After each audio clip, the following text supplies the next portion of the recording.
The whole world is on fire. Jagex is banning everybody, the Ruinous Powers have been completely scrapped, and a submarine is missing. And also, I'm bald, by the way. Welcome, ladies and gents. I'm your host, TastyLife, and this is GNN News Network. Our top story tonight, Jagex handing out multiple false bans, or is something more happening? Perhaps something a little more sinister, but either way, big issues to be addressed. We also recently got word that the Ruinous Powers slated to come into the game with Desert Treasure 2 have been completely obliterated. Is this a good thing for the game? Quite a few people think so, but there are also many tortured cries emanating from the soil, like a million tortured carrots on harvest day. Let me know if you get that reference or if that is way too niche. The final topic, the new quality of life changes coming to the game that might breathe some new life, pun intended, into the hardcore game mode. We'll get it started quickly, but first,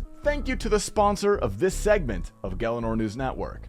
Manscaped. Okay, all right. I said the launch of this one, some energy. Sorry, we're here now, but good news. All right, I know that most of the time the creators that Manscaped hires just talk about their balls for about 60 seconds, but I have a breath of fresh air today, okay? You see, recently I received the beard hedger from Manscaped in a package. Unfortunately, I can't grow a beard, and then it hit me.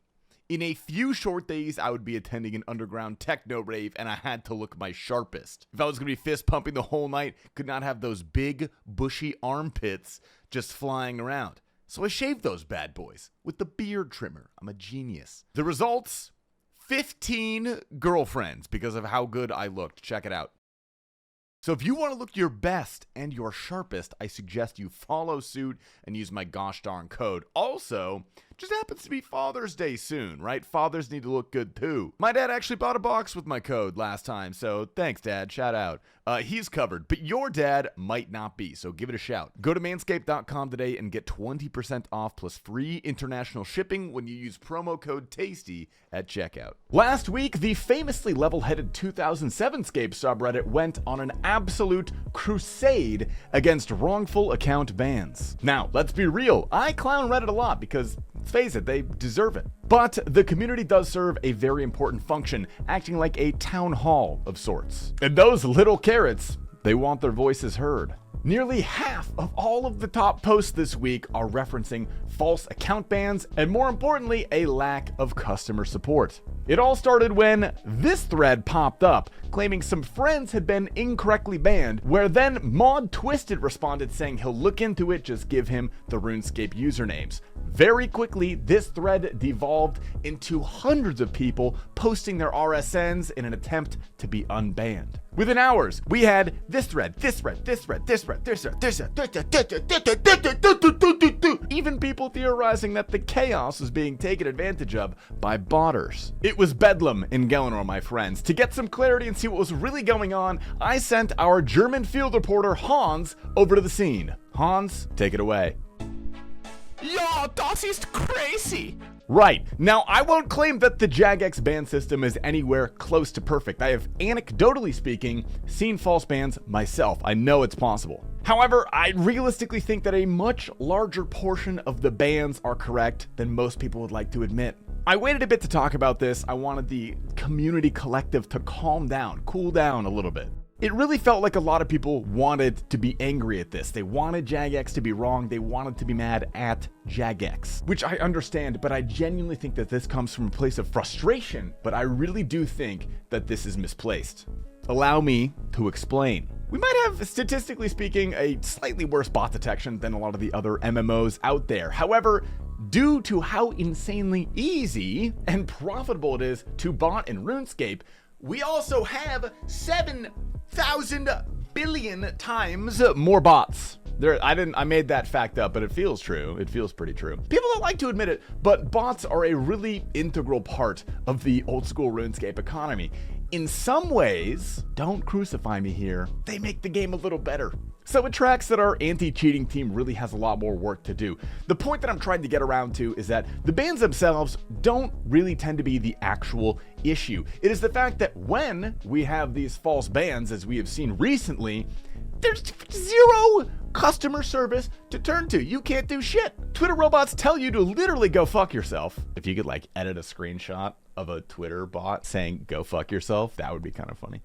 Your Reddit threads, that's not going to get any upvotes. And don't even think about trying the actual support button on the website. It's like one of those closed door buttons on an elevator that's not actually hooked up to anything. And that's really the part that is awful, right? Short of becoming a successful content creator, you ain't got shit, buddy. The only reason I started making YouTube videos, all right, is for when I get falsely banned. And this honestly is pretty unacceptable. It really is a lose-lose in so many regards. If the JMods try to do something nice by, checking in community forums and seeing if they can look into potentially falsely banned accounts, they end up being roasted alive by the public, even if they don't really have that much to do with the cheating team, right? It sucks for them because they don't necessarily control that. They just want to be helpful. And it sucks for us, the users, because we should not be in this situation in the first place. I'm not sure where up in the chain of command that this decision has to take place, though I would wager higher up than any JMod. What I do know is that this should be a top priority for Jagex. It really should. If they care about the long-term health of their game,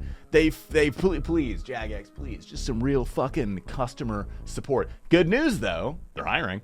That got a little bit intense. Let's talk about some nerd shit now. Yeah, Ruinous Powers. Anybody hear about those, right? Technically, there's actually nothing to talk about now because as of a few days ago, they don't exist. Completely scrapped. Jagex has decided to shelve the idea entirely, and I'm not gonna lie, I think that's actually a good decision. Unfortunately, they spent so much time on the Ruinous Prayers, but I honestly think that understanding the flaws of this new prayer book helps us understand the mechanics of the game that we need to design around. For basically 20 years, the combat in RuneScape has been formulated around the combat triangle, which you're probably familiar with. Due to the way that damage, defense, accuracy, etc., whatever, are all calculated, that means that it is necessary that we have protection prayers and offensive prayers. Outside of a very few niche instances, that's all that they really do, which means that a new prayer book would also have to include all of those things. So immediately, most of the flavor of a new prayer book is completely lost. Like, why would you create a new set of prayers when 80% of them have to be the same as the old set of prayers? With some minor variations, give or take.